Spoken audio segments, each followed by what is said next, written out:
What's going on, everybody, man? It's LFR Jojo, and I'm excited. I'm excited about today, man. We're gonna go over Kamala Harris's most recent.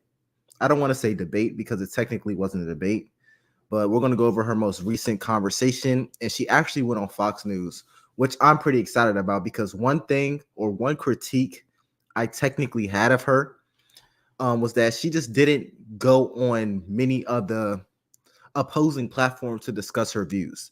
And the reason why I think that's a problem is because if your goal is to convince the public that you are the best presidential candidate, then that it just makes sense that you go everywhere and talk about what you believe. So I'm excited about today. I hope you guys enjoy this. And without further ado, let's get it. Madam Vice President, thank you for the time. Thank you. It's good to be with you, Brett. You know, voters tell pollsters all over the country and here in Pennsylvania that immigration is one of the key issues that they're looking at this election, and specifically the influx of illegal immigrants from more than 150 countries. How many illegal immigrants would you estimate your administration has released into the country over the last 3.5 years?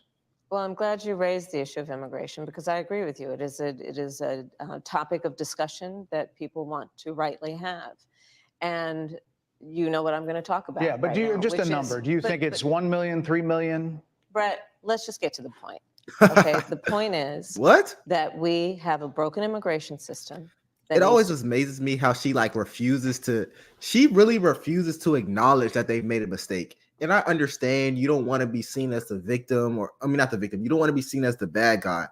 But my thing is, it's nothing wrong with saying, yeah, I was wrong. Like, yeah, we shouldn't have let in that many illegal immigrants if that's what you believe. You don't have to sit here and be like, well, I know it's a problem, but let's just get to the main point. No, just say, yeah, I messed up. It's okay that you messed up. Well, I don't know if it's okay, but it's reality. To be repaired. So your Homeland Security Secretary said that 85% of apprehensions. I'm not finished. We have it's a rough estimate of 6 million people have been released into the country. And let me just finish. I'll get to the question. I promise you. I was beginning to answer. And when you came into office, your administration immediately reversed a number of Trump border policies. Most significantly, the policy that required illegal immigrants to be detained through deportation, either in the U.S. or in Mexico. And you switched that policy. They were released from custody awaiting trial. So instead, included in those were a large number of single men, adult men,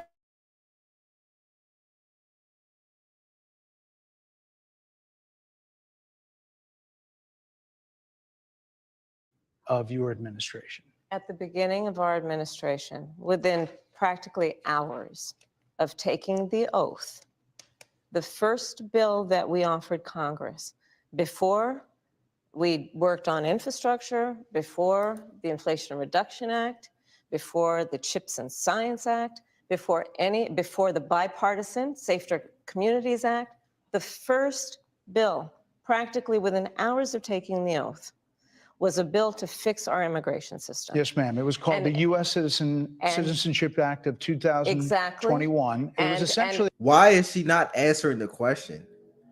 I actually think it's pretty impressive on her ability to just outright ignore the question. I think that's an amazing skill because my thing is,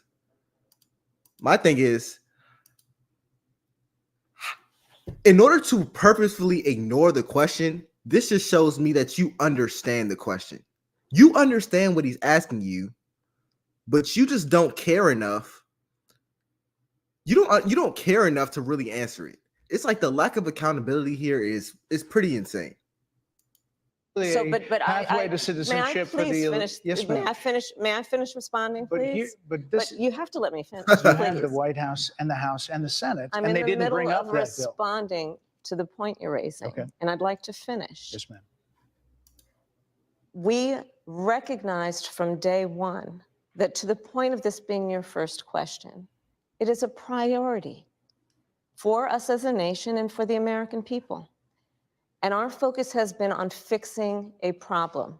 And from day one, then, we have done a number of things, including to address our asylum system and put more resources, getting more judges, what we needed to do to tighten up penalties and increase penalties for illegal crossings, what we needed to do to deal with points of entry between border entry points. That's the work we did, and we worked on supporting what was a bipartisan effort, including some of the most conservative members of the United States Congress, to actually strengthen the border. That border bill would have put 1,500 more border agents at the border, which is why I believe the Border Patrol agents supported the bill. It would have allowed us to stem the flow of fentanyl coming into the United States, which is a scourge affecting people of every background, every geographic location in our country, killing people. It would have allowed us to put more resources into prosecuting transnational criminal organizations, which I have done as the Attorney General, former Attorney General of a border state. Madam Vice President, a couple of things. Prosecuted trafficking of drugs, guns, and human beings. And Donald Trump, but let me just finish. Six Democrats voted against that bill. Learned about that bill and told them to kill it because he preferred to run on a problem instead of fixing a problem. And in this election, this is rightly No. You are a really good politician. I will say that, Kamala Harris. You are an amazing politician because the fact that you're able to outright ignore blame is pretty impressive, if I'm being honest. He's asking you, basically, I'm not going to reword everything he said. He's practically asking, did you make a mistake when you let in this many illegal immigrants? Did you make a mistake? She outright refuses, like she will not admit to making the mistake, which is pretty weird because you aren't even the president. You could just say my administration made a mistake. Whatever. Everyone knows that it wasn't the best thing, or I would hope everyone knows that it probably wasn't the best decision. But you are going to bypass every single thing he's saying. Every single thing he's saying is saying, well, Donald Trump was the one who shot down the bill. Kamala, come on. Like, come on, man. You gotta, you can't be serious right now, bro. You can't be serious. A discussion that the American people want to have, and what they want are solutions, and they want a president of the United States who's not playing political games with the issue, I hear you, but actually is focused on fixing it. Six Democrats voted against that bill. It would have allowed 1.8 million illegal immigrants into the country a year. A lot of conservatives had a problem with it. These are the six Democrats. But more importantly, back to the original premise, Jocelyn Nungari, Rachel Morin, Laken Riley, they are young women who were brutally assaulted and killed by some of the men who were released at the beginning of the administration, well before a negotiated bipartisan bill. Former President Clinton actually referred to Laken Riley Sunday campaigning for you in Georgia, saying if those men had been properly vetted, Laken Riley probably would not have been killed. So if it wouldn't have happened, this is well before any negotiation. This is well before Donald Trump got involved in the politics. This is a specific policy decision by your administration to release these men into the country. So what I'm saying to you, do you owe Brett, those families an apology? Let me just say, first of all, those are tragic cases. There's no question about that. Yeah, very There's tragic. no question about that. And I can't imagine the pain that the families of those victims have experienced for a loss that should not have occurred. So that is true. It is also true that if a border security had actually been passed 9 months ago, it would be 9 months. Oh my God. You can't make this up, bro. You really can't make this up. You can't make this up. Are you serious?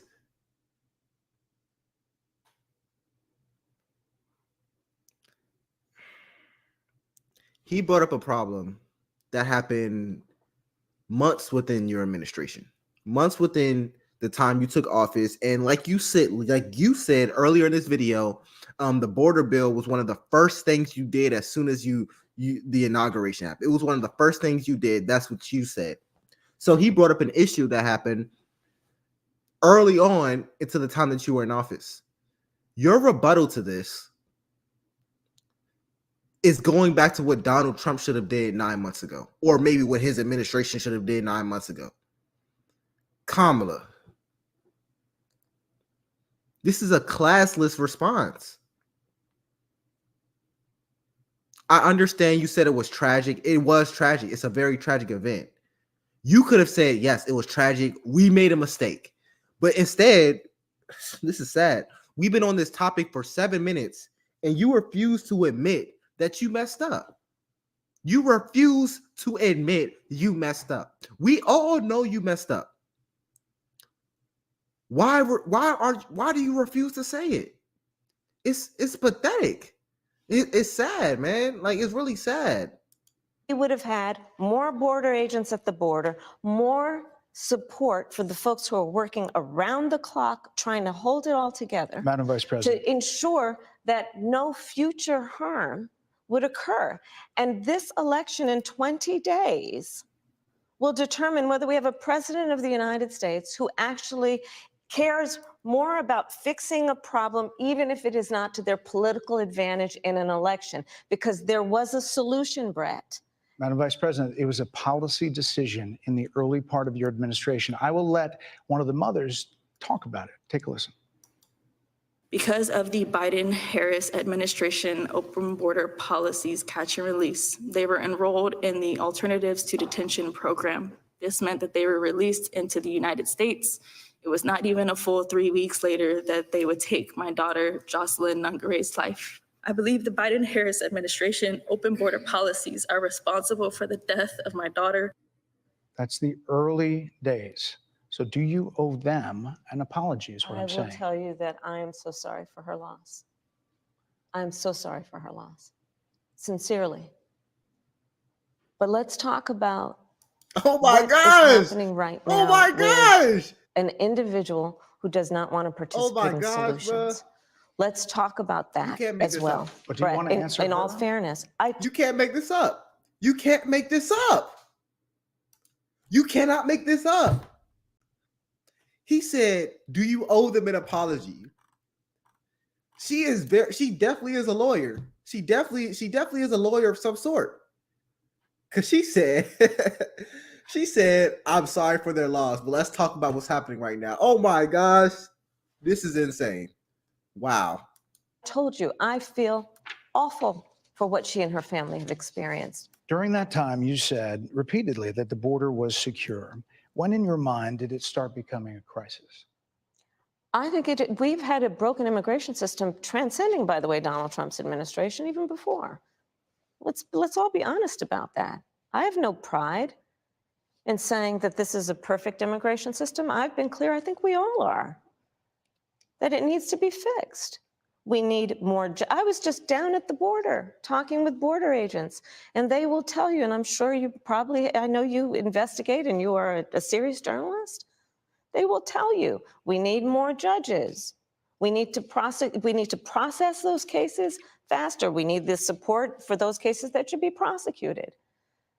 They need more resources, and Congress ultimately is the only place that's going to get fixed, Brett. Well, that's how this system works. That's the premise of this question. There were 90+ executive orders that were rescinded in the first days. Many of those were Trump border policies. I'm not going to stay here because there's other things to talk about, but you frequently talk to the Border Patrol Union for support of that bipartisan bill, and they did. They supported it. But they also just endorsed Donald Trump and said, you've been, quote, a failure with border security. Why do you think they said that? I think they're frustrated, and I get it. They want support. They want support, and that's what that border security bill would have done. These guys down at the border, these men and women, they're working hard. They're working around the clock. I get it. There's a lot of people that look back at what you said in 2019 when you first ran for president. And there have been changes, and you've talked about some of them. When it comes to immigration, you supported allowing immigrants in the country illegally to apply for driver's license, to qualify for free tuition at universities, to be enrolled in free health care. Do you still support those things? Listen, that was 5 years ago, and I'm very clear that I will follow the law. I have made that statement over and over again, and as Vice President of the United States, that's exactly what I've done, not to mention before. If that's the case, you chose a running mate, Tim Walz, governor of Minnesota, who signed those very things into state law. So do you support that? We are very clear, and I am very clear, as is Tim Walz, that we must support and enforce federal law, and that is exactly what we will do. So decriminalizing border crossings, like you said in 2019. I do not believe in decriminalizing border crossings, and I've not done that as vice president. I will not do that as president. So these are evolutions that you've had. But let's be very clear. I'm the only person who's running for president who has prosecuted transnational criminal organizations, from the Sinaloa cartel to the Guadalajara cartel to people who have trafficked in guns, drugs, and human beings. I have spent a significant part of my career going after people who present a threat to the safety of the American people and cross our border with the intent of doing us harm and cross our border illegally. And I will do that work as vice president. I take that work quite seriously. Why are politicians like this, man? Why are politicians like this?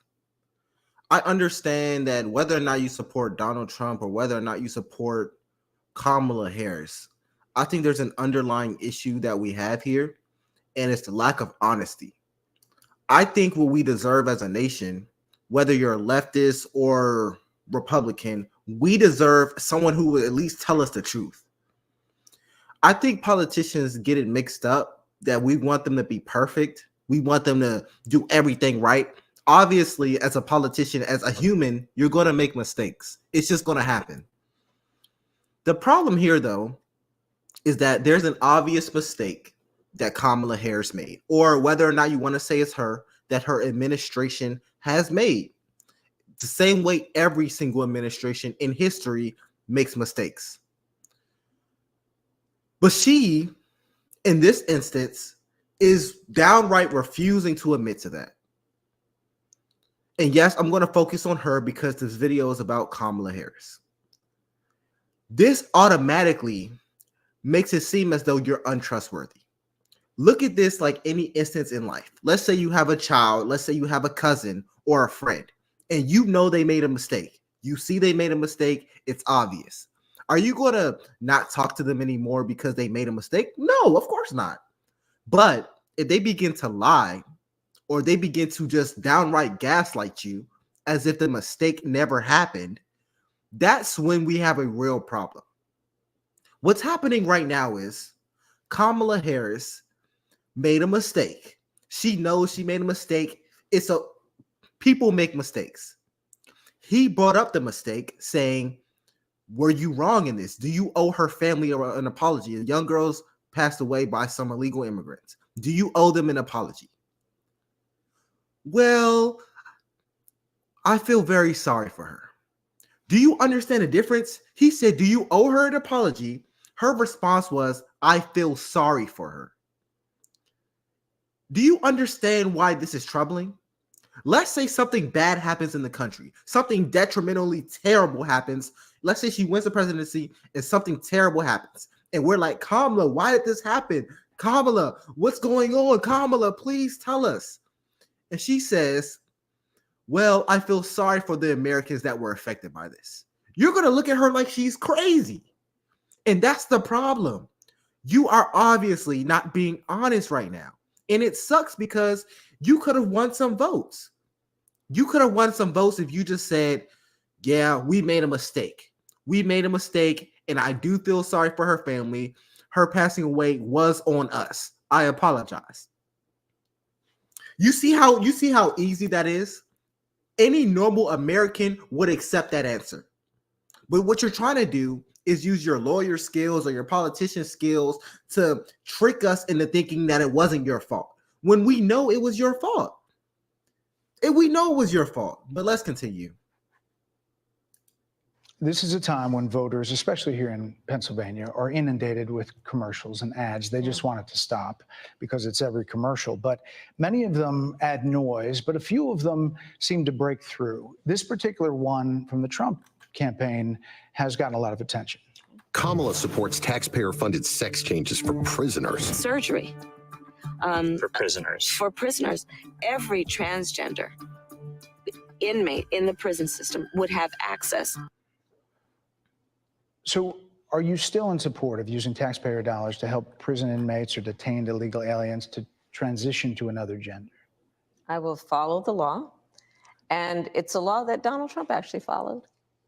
You're probably familiar with, now it's a public report, that under Donald Trump's administration, these surgeries were available to on a medical necessity basis to people in the federal prison system.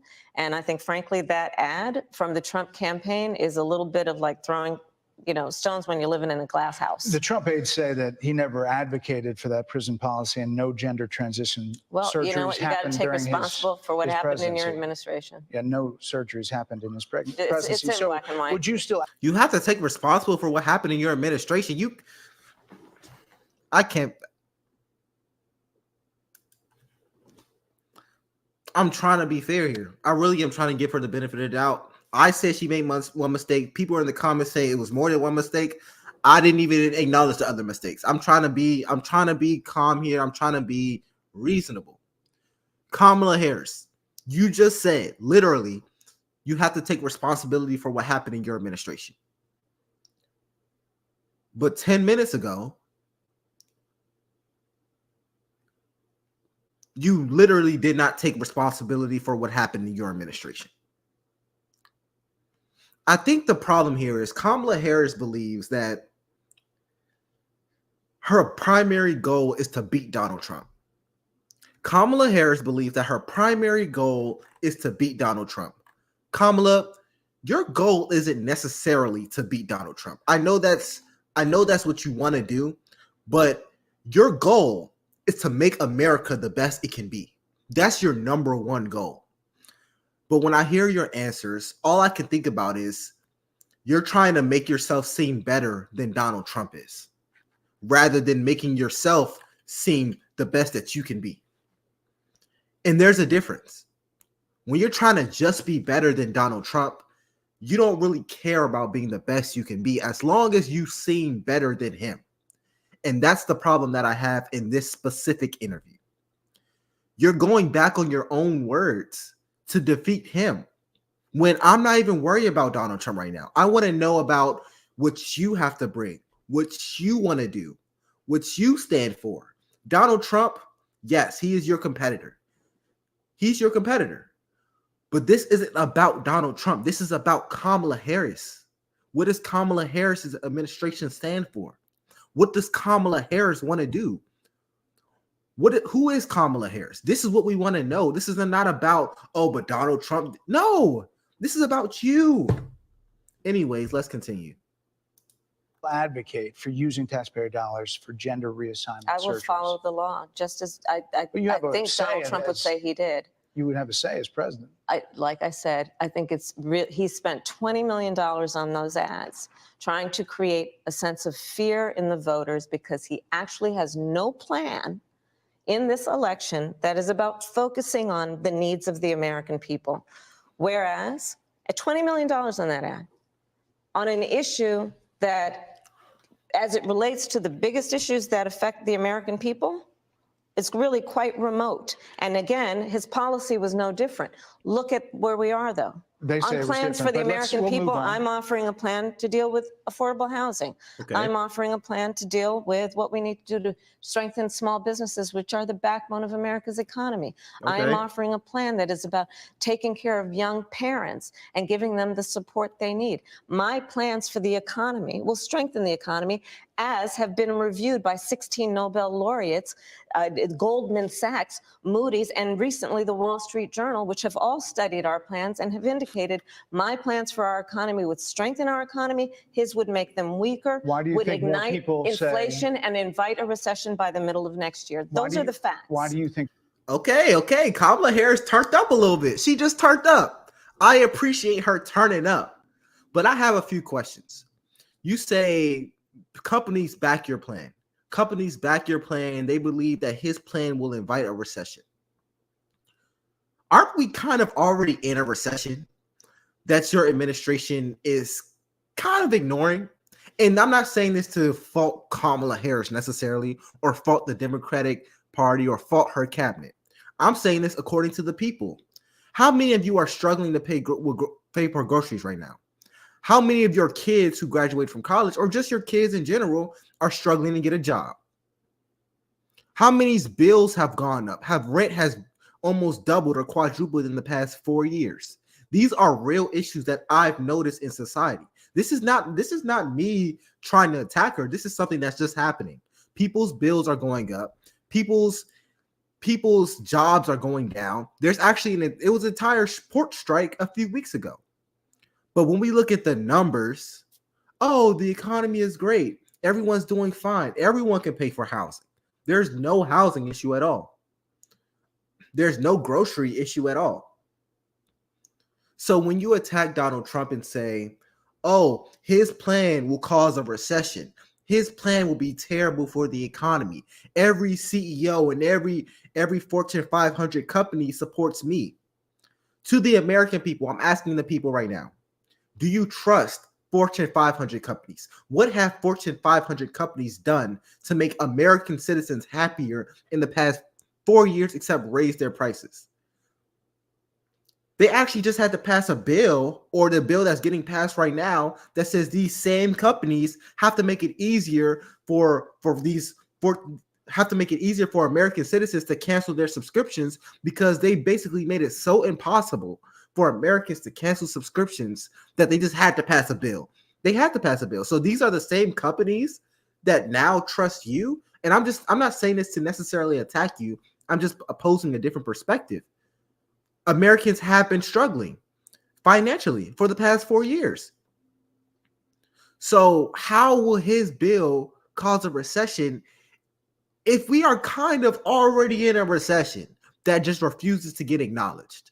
Just a question. I think more people say they trust him on the economy than they trust you. I think that when you look at an analysis of our plans for what we would do as president of the United States, it has been clear to those who study and understand how economic policy works that moving forward, because I do believe the American people are ready to turn the page on the divisiveness and the type of rhetoric that has come out of Donald Trump. People are ready to chart a new way forward, and they want a president who has a plan for the future and a plan that is sound and will strengthen our country.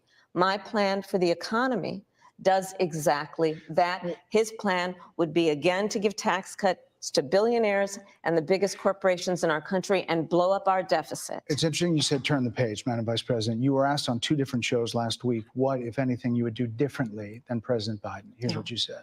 Would you have done something differently than President Biden during the past 4 years? There is not a thing that comes to mind in terms of, and I've been a part of most of the decisions that have had impact. Under a Harris administration, what would the major changes be and what would stay the same? Sure. Well, I mean, I'm obviously not Joe Biden. I know. And so that would be one change in terms of, but also I think it's important to say with, 28 days to go, I'm not Donald Trump. So you're not Joe Biden, you're not Donald Trump, but nothing comes to mind that you would do differently? Let me be very clear. My presidency will not be a continuation of Joe Biden's presidency. And like every new president that comes in to office, I will bring my life experiences, my professional experiences, and fresh and new ideas. I represent a new generation of leadership. I, for example, am someone who has not spent the majority of my career in Washington, D.C. I invite ideas, whether it be from the Republicans who are supporting me, who were just on stage with me minutes ago, and the business sector, and others who can contribute to the decisions that I make about, for example, my plan for increasing the supply of housing in America and bringing down the cost of housing, addressing the issue of small businesses, which is about working with the private sector to bring more capital and access to capital to our small business leaders, including my plan for a $25,000 down payment assistance for first-time home buyers and for small businesses, extending the tax deduction from $5,000 to $50,000. We've heard a lot about those plans in recent days.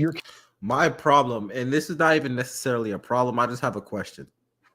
Her economic plan involves, for example, giving $25,000 to small businesses, giving forgivable loans. Giving $25,000 to first-time home buyers, giving forgivable loans to small businesses, to tax cuts for the American people.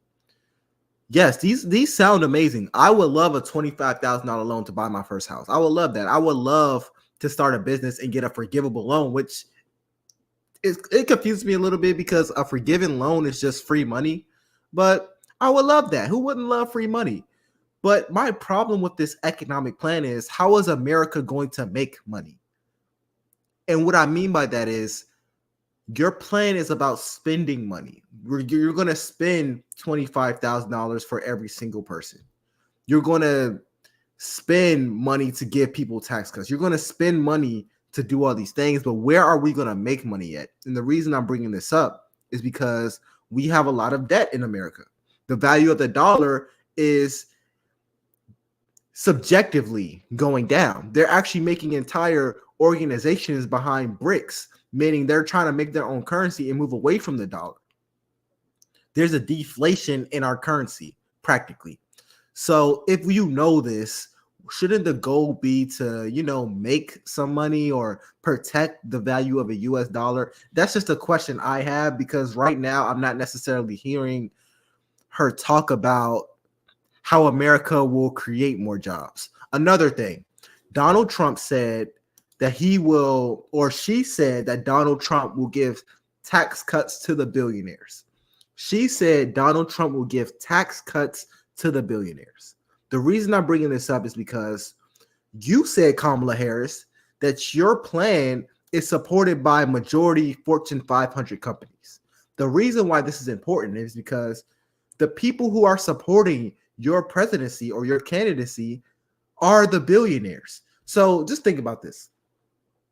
If Donald Trump will give tax cuts purely to billionaires, how come all the Fortune 500 companies support you? And I'm going purely off of what you said. I'm not even using my own intuition. I'm going purely off of what you said in this interview. It doesn't really make much sense to me. It really doesn't make much sense from a voting perspective. I'm a CEO of Apple or Microsoft, and I'm backing Kamala Harris, but Donald Trump will give me a 20% tax cut. Why wouldn't I back him? Do you understand where the problem here is? Maybe I'm tripping. Maybe I misheard her, but I don't know. Let's get back into it, though. Campaign slogan is a new way forward, and it's time to turn the page. You've been vice president for 3.5 years. So what are you turning the page from? Well, first of all, turning the page from the last decade in which we've been burdened with the kind of rhetoric coming from Donald Trump that has been designed and implemented to divide our country and have Americans literally point fingers at each other. Rhetoric and an approach to leadership that suggests that the strength of a leader is based on who you beat down instead of what we all know. The strength of leadership is based on who you lift up. The strength of an American president, which is one who understands that the vast majority of us have more in common than what separates us. Madam Vice President, more than 70% of people that is about turning the page on rhetoric that people are frankly exhausted of, Brett. More than 70% of people tell the country is on the wrong track. They say the country is on the wrong track. If it's on the wrong track, that track follows 3.5 years of you being vice president and President Biden being president. That is what they're saying, 79% of them. Why are they saying that? If you're turning the page, you've been in office for 3.5 years. And Donald Trump has been running for office. But you've been the person holding the office. Come on. Madam You Vice and I President. both know what I'm talking about. You and I both know what I'm talking about. I actually don't. What are you talking about? What I'm talking about is that over the last decade, people have become, but listen, over the last decade, it is clear to me, and certainly the Republicans who are on stage with me, the former chief of staff to the president, Donald Trump, the former defense secretaries, national security advisor, and his vice president. One, that he is unfit to serve, that he is unstable, that he is dangerous, and that people are exhausted with someone who professes to be a leader who spends full time demeaning and engaging in personal grievances and it being about him Madam instead Vice of President, the American people. People are tired of that. If that's the case, why is half the country supporting him? Why is he beating you in a lot of swing states? Why, if he's as bad as you say, that half of this country is now supporting this person who could be the 47th president of the United States? Why is that happening? This is an election for president of the United States. It's not supposed to be easy. I know. Oh, Kamala. Thanks for the super chat, by the way. Kamala. I kind of feel bad a little bit. I really feel bad. Man. I don't.